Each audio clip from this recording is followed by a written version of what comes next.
I never believed in the supernatural until my son made me reconsider things. We moved into a nice big old house a few years after he was born, so we could have enough space to raise him and the other children my husband and I planned on having in the future. However, only a few weeks after settling in, when he was just 4 years old, he started having terrible nightmares. He would come into our room in the middle of the night, screaming and crying, saying there was a skeleton woman in his closet. We always checked to make him feel safe, but of course, we never found anyone. My husband and I tried everything to get it to stop, but none of it had any effect. At one point, we decided to keep the closet locked up. Most of the time we went back to check on it, we found the doors open, so we thought if we zip-tied the handles together, the doors would stay shut, and whatever our son was worried about being in there wouldn't be able to come out. However, this didn't work either. Our son still came barging into our room that night, and when we went to check his room, we found that the zip tie had been cut off. This was when my husband and I took a much more serious approach to this issue. We asked our son if he had taken the scissors from the kitchen to open the closet, but he said no. This left us in a conundrum. Our son hadn't slept properly in almost a month. We asked him a bunch of questions about the skeleton woman he said he kept seeing, but he seemed very afraid to talk about it. All he said was that she kept asking him to go into the closet with her. Eventually, we asked him to draw the skeleton woman. It was a simple drawing, just a stick figure of a woman dressed in a long plain dress, peeking out of the closet. But there were 3 distinct features that made a chill run down my spine. The first thing was the indication of blood running down from her neck, but that alone wasn't the worst of it. The second thing was the noose in her hand.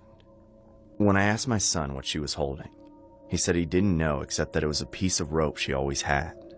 He was only 4 years old, and we monitored everything he watched, so there was basically no way he could have even been exposed to what a noose was or what it was used for. Yet still, it showed up in his drawing. The final thing was the words written above her head. Just 2 words.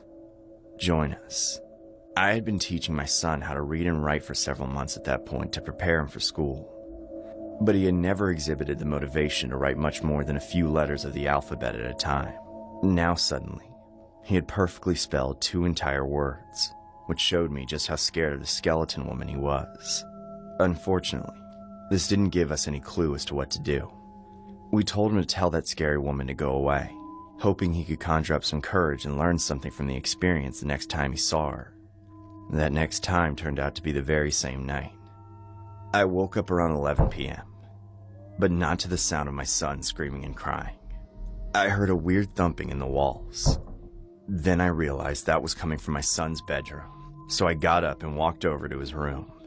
When I opened the door, I saw that he wasn't in bed, and once again, the closet door was open, but the light was off. I crept over to the closet, but right as I got up to it, something happened that I still can't comprehend. 2 bony, bloody hands jumped out from the doors and yanked them closed. I immediately ran over to them and tried to get the closet open, but no matter how hard I pulled, they wouldn't budge. I screamed for my husband to help me, and a few seconds later, he came running in. I told him to break down the doors, and without any second thoughts, he stepped back to the foot of her son's bed, then charged straight at the closet, smashing through the doors. He fell to the ground on top of them, and I raced in to find my son hanging by the neck from the rack. His face was swollen and purple, and he was still fighting against the rope, kicking the wall and trying to pull himself up. I grabbed him and lifted him a few inches to get the pressure off his neck so he could breathe. My husband stood up a few moments later and was absolutely shocked. Then, he went to the kitchen and came back with a knife to cut the rope. Our son was barely conscious and had horrible burns around his neck, but we had come just in time to save him from any serious harm. However, we still took him to the hospital to make sure he was okay. In doing so, we inadvertently forced the doctors to call the police to do an investigation, as if we had abused our son. We were questioned by the sheriff himself. Among the many questions he asked, one of them was if we knew anything about the history of the house we were living in, which we did not. He went on to explain that 30 years ago, when he was in his 2nd year as a deputy, he was called to that house for a wellness check. A family had been living there, but the mother had been so horrifically abused and starved by her husband that she had a severe psychotic breakdown. She severed his genitals in his sleep, then suffocated and hanged all 3 of their children in the exact closet of my son's bedroom before slitting her own throat. It was only the sheriff's knowledge of that case that kept us from being charged with child abuse, and he strongly urged us to move out of that house as soon as possible, which we absolutely did.